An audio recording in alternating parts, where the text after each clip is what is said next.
ओम शांति। आज 3 नवंबर 2022 की मुरली में बाबा विशेष हमें याद के तरीके बता रहे हैं, क्योंकि बच्चे पूछते हैं बाबा से कि कैसे याद करें। तो ज्ञान सागर बाप अनेक रूपों से हमें तरीके बताते हैं कि जो हमारे लिए याद सहज हो जाए। तो सबसे पहले बाबा बताते कि ये पढ़ाई वंडरफुल कैसे है, कि ये ज्ञान मार्ग है और इस पढ़ाई से क्या मिलता है, सदगति होती है, स्वर्ग का राज्य भाग्य मिलता है। और ये ऐसी पढ़ाई है जिसे पाठशाला भी कह सकते हैं, कॉलेज कहे या यूनिवर्सिटी कहे, क्योंकि कमाई के लिए बस पढ़ रहे हैं। और फिर ये गुप्त पढ़ाई है, ऐसी गुप्त पढ़ाई है जहाँ भगवान स्वयं या ये कहें बेहद का बाप खुद आते हैं पढ़ाने के लिए, कि कितनी दूर से आता है टीचर। और पढ़ने वाली कैसी है, आत्माएं हैं। तो इस प्रकार से ये वंडरफुल पढ़ाई है, इस खुशी में हमें रहना है। फिर जैसे पूछते हैं बच्चे कि बाबा को कैसे याद किया जाए, तो बाबा कहते है बहुत सहज, सिर्फ बाबा को याद करना है, यानी उस रिश्ते को याद करना है। बच्चे के लिए अपने पिता को याद करना मुश्किल नहीं है, तो रिश्ते के अनुसार याद करें।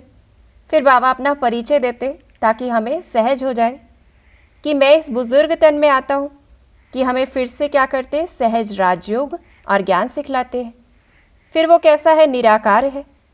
बाबा कहते सारे ही याद करते हैं उस शिव को, क्योंकि भक्ति में भी याद करते। कहते हैं बनारस में शिव काशी कहते हैं, विश्वनाथ गंगा कहते हैं। तो इतने रूपों से याद किया जा रहा है। फिर वो कैसा है, जो बेहद का वर्षा देता है, और उसके बिना बेहद का वर्षा हमें किसी से मिल नहीं सकता है। फिर वही क्रिएटर है, रचता है।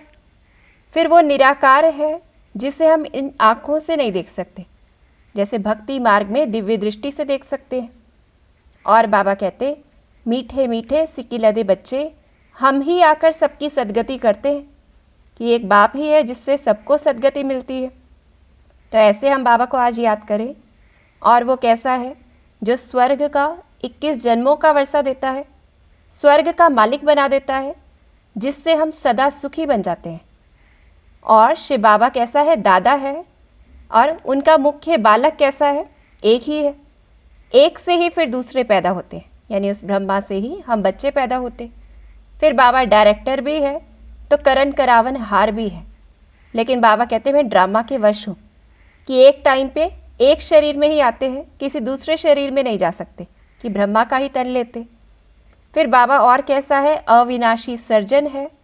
और जैसे हर एक की अपनी बीमारी होती है, तो बाबा कहते कर्मों के हिसाब से अलग बीमारी है, तो बाप से पूछेंगे तो बाबा राय देंगे। तो इस प्रकार से हम बाबा को याद करें।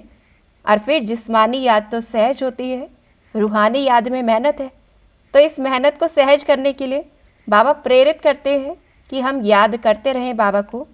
तो क्यों याद करना है, बाबा किस प्रकार से याद करना है बाबा को, कि बाप जैसा है ऐसे ही हम बच्चे हैं। तो बाबा कहते तुम आत्माएं निराकार हो, मैं भी हूँ। फिर वो पुनर्जन्म में नहीं आता है, हम पुनर्जन्म में आती हैं। और पढ़ाने वाला हमें शिव बाबा है। ब्रह्मा की आत्मा भी शिव बाबा को ही याद करती है, तो हमें भी शिव बाबा को याद करना है। फिर बाबा कहते हैं आत्मा और शरीर सतो प्रधान बन जाएंगी जब हम बाप को याद करेंगे। इसलिए बाबा कहते हैं मीठे मीठे बच्चे, माम एकम याद करो। और याद से आत्मा कंचन हो जाएगी, लोहे से सोने जैसी पारसनाथ बन जाएगी। और इसी याद रूपी अग्नि से क्या होगा, जो हमारे अंदर खाद पड़ गई है, यानी विकारों की इम्प्योरिटी आ गई है, वह जलकर भस्म हो जाएगी। फिर बाबा कहते हैं अगर योग में नहीं रहेंगे तो जो 63 जन्मों का पापों का बोझ है वो कैसे भस्म होगा। तो याद से ही विक्रम विनाश होंगे। फिर बाबा ये भी कहते कि भक्ति मार्ग में सिमरन करते हैं, नाम जपते हैं, पूजा करते हैं, स्नान कराते हैं भगवान को। यहाँ तो हमें वो मेहनत भी नहीं करनी कि शिव बाबा को स्नान नहीं कराना, वो तो अशरीरी है। और बाबा कहते कि भक्ति में पूजा हम नहीं की थी ना, तो बाप कहते तुम मुझ निराकार शिव की पूजा क्यों करते थे, ज़रूर कुछ करके गया हूँ। तो सिमर सिमर जीवन मुक्ति पाओ, और ऐसी दुनिया जहाँ पे दुख होता नहीं है। तो हमने इतना याद किया, तो अब तो बाबा का परिचय है, तो याद करना है। सिर्फ यह अंतिम जन्म पवित्र बन बाप को याद करो। बाबा कहते सन्यासी तो घर बार छोड़ते, यहाँ हमें तो कुछ छोड़ना भी नहीं है, तो वो मेहनत भी नहीं है। तुम आत्माओं को पावन बनने का इंजेक्शन चाहिए, क्योंकि हम आत्मा पतित बन गई। और बाबा कहते हैं ये इंजेक्शन सिर्फ एक ही डॉक्टर के पास है, तो वह इंजेक्शन पतित पावन बाप के ही पास है, और कोई के पास ही नहीं है। तो हम ये देखें कि जब इंसान मरने पर होता है और उसे कोई चीज़ इंजेक्शन ऐसा चाहिए होता है जो सिर्फ उसी डॉक्टर के पास हो, एक ही डॉक्टर के पास हो, तो वो ज़रूर कुछ ना कुछ तरीके अपनाता है। तो ऐसे ही हमें भी बाप को याद करना है, जिससे क्या होगा, हम आत्माएं पावन बनेंगी। तो इस इंजेक्शन को महसूस करते रहें बाबा की किरणों के रूप में। और एक बाप ही है जो कर्मातीत अवस्था में हमें ले जाने वाला है। अब बच्चों को यात्रा पर तो चलना ही है, तो इसलिए बाबा कहते उठते बैठते सदैव यात्रा पर रहो, बाप और घर को याद करो, तो कमाई जमा होती रहेगी। और बाबा कहते कि हमको ज्ञान सागर ने सृष्टि के आदि मध्य अंत का ज्ञान दिया है, तो हम कौन हैं, ज्ञान गंगाएं हैं। तो ज्ञान गंगाओं को ज़रूर ज्ञान देने वाला ज्ञान सागर बाप याद आना चाहिए, उसकी याद रहनी चाहिए। और अगर हम अपने को ज्ञान गंगा समझते हैं तो बाबा कहते ज्ञान सागर को याद करो, और नहीं समझते तो बाबा कहते वो अज्ञानी है। फिर बाबा कहते तुमने आत्मा का साक्षात्कार तो किया नहीं है, फिर भी अपने को आत्मा निश्चय करते हो ना। तो ऐसे ही हमें बाबा को याद करना है। और ऐसे फिर बाबा ये भी बताते कि आत्मा कैसी है, यानी आत्मा के साक्षात्कार के द्वारा ही बाबा अपनी याद दिलाते कि ऐसे ही याद करें। तो आत्मा कैसी है, जो अविनाशी है, तो बाबा भी ऐसा ही है। और हम आत्मा एक शरीर छोड़कर दूसरा लेती हैं, दूसरी जगह पर पार्ट बजाती है, फिर हर एक का पार्ट अपना अपना है, किसी से मिलता भी नहीं है। तो ये भी एक वंडर है, क्योंकि एक्टर कभी एक जैसे तो होते नहीं हैं। और क्या वंडर है कि 84 जन्मों का पार्ट अविनाशी नूंधा हुआ है, जो कभी विनाश ही नहीं होता है, इसे कुदरत कहते हैं। और हम आत्मा बिंदी मिसल कितनी सूक्ष्म से सूक्ष्म है, जो भ्रिकुटी के बीच निवास करती है। तो ऐसे याद करें, छोटी सी बिंदी है, वही सब कुछ करती है। ऐसे बाबा भी छोटी सी बिंदी है और देखो कितना कुछ करता है। फिर आत्माएं सभी एक ही रूप की है, बाकी शरीर भिन्न भिन्न है। बाबा और हम आत्माएं भी एक जैसी हैं। आत्मा निकलने से शरीर कोई काम का नहीं रहता है। आत्मा नहीं होती तो कर्म इंद्रियां भी चल न सके। तो ऐसे खुद की पहचान से फिर हम बाबा को याद करें। और इस समय अब हमें नशा रखना है। जब हमें बाप का अपना परिचय मिल जाता है तो हमारी बोलचाल कैसी हो जाती है, हम क्या कहते हैं और क्या नशा रखते हैं कि हम परमपिता परमात्मा से 21 जन्मों के सुख का वर्षा फिर से ले रहे हैं, जिसके लिए हमने 2500 वर्ष भक्ति की है। तो बाबा कहते भक्तों को तो भगवान मिलना ही है। और हम आत्माएं कैसी है, जिन्हें ज्ञान मिला है, जिससे सद्गति होती है। अब हमें पता पड़ा है कि हम ही नंबर 1 भक्त हैं, पुजारी भी बने तो पूज्य भी बनते हैं। और हम ही कैसे हैं, बाबा कहते हम साक्षी होकर सारी सृष्टि के पाठधारियों का एक्ट देखते हैं। तो ये भी हम ही कर सकते हैं। तो इसको भी हम प्रैक्टिकल में करके देखें, साक्षी होकर सारी सृष्टि के पाठधारियों की एक्टिंग देखें, क्योंकि ऑडियंस बनने का मौका हमें इसी समय मिलता है।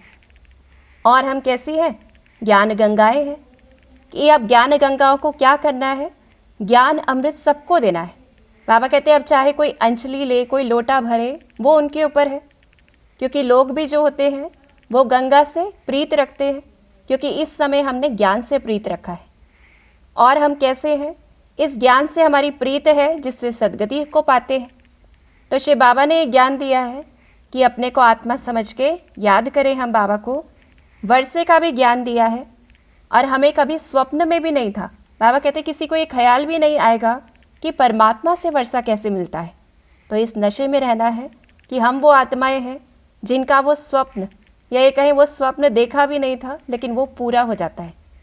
फिर बाबा कहते दिलवाड़ा मंदिर में यादगार खड़ा है। तो ऐसे हम और मंदिरों में भी देखें कि यादगार खड़े हैं, वो तो जड़ चित्र है और हम कौन हैं, चैतन्य में हैं। तो ऐसे देखें। फिर यहाँ बैठे हम स्वर्ग की स्थापना कर रहे हैं श्रीमत पर। अनेक बार मिले हैं, अनेक बार मिलने वाले हैं। तो जैसे आज भी बाबा मिलन है, और हम देखें अनेक बार हम बाबा से मिले हैं, अनेक बार मिलने वाले हैं। और हम कैसे हैं, स्वदर्शन चक्रधारी हैं।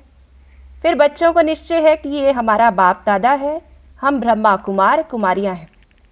तो ऐसे देखें, बाबा कहते बच्चे तो सारे ही हैं, लेकिन जो बीकेस बनते हैं वही शिववंशी ब्रह्मा कुमार कुमारियाँ कहलाते। और हम कैसे हैं जो सच्ची सच्ची कमाई करते हैं, तो हमें कोई पाप नहीं करना है। तो आज सारा दिन इस नशे में रहें। फिर बाबा कहते हैं साक्षी होकर खेल देखना है। कैसे देखना है? बाबा वैराग्य दिला रहे हैं कि समझना है एक तो हमेशा देही अभिमानी रहना है। जैसे बाबा ने उदाहरण दिया कि किसी का बच्चा है, किसी को बच्चा होता है तो समझना चाहिए कि एक कर्मों के हिसाब किताब से बच्चा बना है। फिर मर जाता है तो ये भी समझना चाहिए कि एक शरीर छोड़ जाकर दूसरा लिया, कितना ही हिसाब किताब था हमारे साथ, पूरा किया। तो इसमें अफसोस करने या रोने की बात ही नहीं है। तो समझ से हमें वैराग्य रखना है। फिर ये तो पुरानी दुनिया है जिसमें शरीर भी पुराना है, घड़ी घड़ी चतियाँ लगती रहती हैं, कुछ ना कुछ होता रहता है। जैसे बाबा ने सर्प का मिसाल दिया, तो ऐसे हमें सर्प की तरह इस पुरानी खाल को छोड़कर नई चमकदार शरीर लेना है। पहला चमकदार शरीर लाइट का होगा, फिर स्थूल होगा। फिर क्या याद रखना है? ये 84 जन्मों की पुरानी खाल बिल्कुल ही जड़ जड़ीभूत तमो प्रधान हो गई है। मरना तो सभी को है, तो ये तो समझ है मृत्यु लोक का ये अंत है और ये संगम युग है, जबकि अमर लोक की स्थापना हो रही है। तो हमें वैराग्य रखना है समझ के साथ। फिर बाबा ने कहा चक्र को याद करना है। कैसे याद करेंगे? कि पहले पहले हम सतयुग में देवी देवताओं का पाठ बजाते हैं, हम अमर लोक में रहते हैं, तो देखते जाएं हम उसको। भारत ही अमर लोक था, इस समय कैसे हो गए हैं मनुष्य मृत्यु लोक में आ गए हैं। और जैसे हम आत्मा ब्रह्मा मुख वंशावली ब्राह्मण धर्म के हैं। इस समय क्या चल रहा है? संगम युग चल रहा है, जिसे कुंभ का सच्चा सच्चा मेला कहा जाता है। जब हम आत्माएं परमात्मा से मिलती हैं, तो अनेक बार मिलती हैं और अनेक बार मिलने वाले हैं। हम आत्माएं ही बाप का बनकर ब्राह्मण बनकर पढ़ते हैं इस समय, ताकि हम देवता बने और फिर हम वापस क्षत्रिय वैश्य शूद्र बनते हैं। तो ऐसे सृष्टि चक्र को देखना है तो चक्रवर्ती राजा बन जाएंगे। फिर बाबा ने सेवा पर अटेंशन दिलाया है, सेवा की पॉइंट्स भी बताई है कि सभी धर्म वाले भक्त भगवान को किसी न किसी रूप से याद करते हैं। ओ गॉड फादर, हे परम पिता, ऐसा कहते हैं, लेकिन जानते नहीं हैं कि हम वहाँ कैसे जाएं। अब बाबा कहते अब जानते वो नहीं हैं तो सतयुगी देवताएं भी नहीं बता सकते उन्हें रास्ता, और बाबा भी नहीं बता सकते ऐसे। और फिर बाबा ने उदाहरण दिया है, तो क्या करना है? बच्चों को करना है। जैसे बाबा ने उदाहरण दिया कि बच्चियाँ अपने पति को भू भू करके साथ में ले आती हैं और उन्हें समझाती हैं कि पवित्र बनने बगैर स्वर्ग में जा नहीं सकेंगे। तो ऐसे हमें भी सेवा करनी है। और बाबा ने हमें सेवा की पॉइंट्स बताई हैं कि जैसे कल्प को लाखों वर्ष दे दिए हैं, तो ये भक्ति में मुंझारा कर दिया है। तो हमें बताना है ये कल्प कितने समय का है। फिर दर दर धक्का खाते जब तब तीर्थ आदि करते, लेकिन परमात्मा के महावाक्य हैं कि इनसे भगवान नहीं मिल सकते, तो ये भी बताना है। फिर बनारस में कहते हैं शिव काशी विश्वनाथ गंगा, कहते हैं विश्वनाथ ने गंगा लाई, तो इस पर भी बताना है कि पानी की गंगा की बात नहीं है, ये ज्ञान सागर इस समय ज्ञान गंगाओं को लाते हैं, और हम कौन हैं? वो ज्ञान गंगाएं। फिर बाबा कहते हैं शिव के मंदिर में शिव को कपड़ा आदि पहनाकर श्रृंगारते हैं क्या? तो एक शिव बाबा ही है जो निराकार है, अशरीरी है। यानी भगवान कैसा है? निराकार, जो अशरीरी है। श्री कृष्ण को, लक्ष्मी नारायण आदि को, उन्हें तो कितना श्रृंगारते हैं। फिर ये भी समझाना है कि गंगा के पानी से पाप नहीं धुलते, क्योंकि पाप तो आत्मा पर लगे हैं, और इसी वजह से पाप आत्मा पुण्य आत्मा कहते हैं।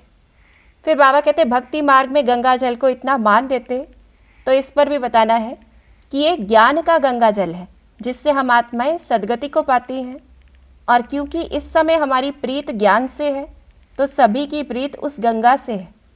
और आत्मा को पावन बनने का साधन एक ज्ञान ही है, ज्ञान और योग का इंजेक्शन है, जो सिर्फ बाप के पास है। और क्या बताना है? कहते हैं लक्ष्मी नारायण ने कुछ ना कुछ पुरुषार्थ ज़रूर किया है। जो देवताओं ने पिछले जन्म में पुरुषार्थ किया, तभी तो वैसा बने या वैसी पोजीशन ली। तो इस पर भी बताना है कि ये पुरुषार्थ इस समय हो रहा है जिससे देवता बनते हैं। तो अंत में बाबा कहते जो अच्छी तरह से पढ़ते हैं, पढ़ाते हैं, वही ऊंच पद पाते हैं। और फिर बाबा ने हमें वरदान दिया है और स्वमान दिया है। क्या करना है? सदा अखुट खजानों का दान करने वाला महादानी, या ये कहे विश्व सेवाधारी बनना है। तो सदा याद रखना है कि बाप द्वारा जो भी अखुट खजाने मिले हैं वह देने ही हैं। तो उसके लिए क्या स्वमान याद रहे कि मैं दाता का बच्चा हूँ, मैं विश्व सेवाधारी हूँ, तो एक दिन भी देने के बिना रह नहीं सकते। तो चेक करना है, किसी भी समय देने के बिना रहना नहीं है। बाबा कहते खजानों को कार्य में लगाना है, चाहे मनसा लगाएं, चाहे वाचा, चाहे संबंध संपर्क में, यानी अपने व्यवहार के द्वारा। बाबा कहते वाचा का चांस नहीं मिलता तो मनसा से करें, मनसा भी नहीं तो अपने कर्म या प्रैक्टिकल लाइफ द्वारा करें। तो जितना मनसा से, वाणी से स्वयं सैंपल बनेंगे तो सैंपल को देख करके क्या होता है, ग्राहक आते हैं, यानी आत्माएं आकर्षित होंगी कि हम भी इस ज्ञान को लें। तो ऐसा याद रखना है कि मैं कौन हूँ, शिव बाबा का सैंपल बच्चा हूँ। फिर बाबा ने हमें स्वमान दिया है कि मैं आत्मा अपनी दृढ़ता की शक्ति द्वारा असंभव को भी संभव करने वाली आत्मा हूँ। मैं आत्मा अपनी दृढ़ता की शक्ति द्वारा असंभव को भी संभव करने वाली आत्मा हूँ।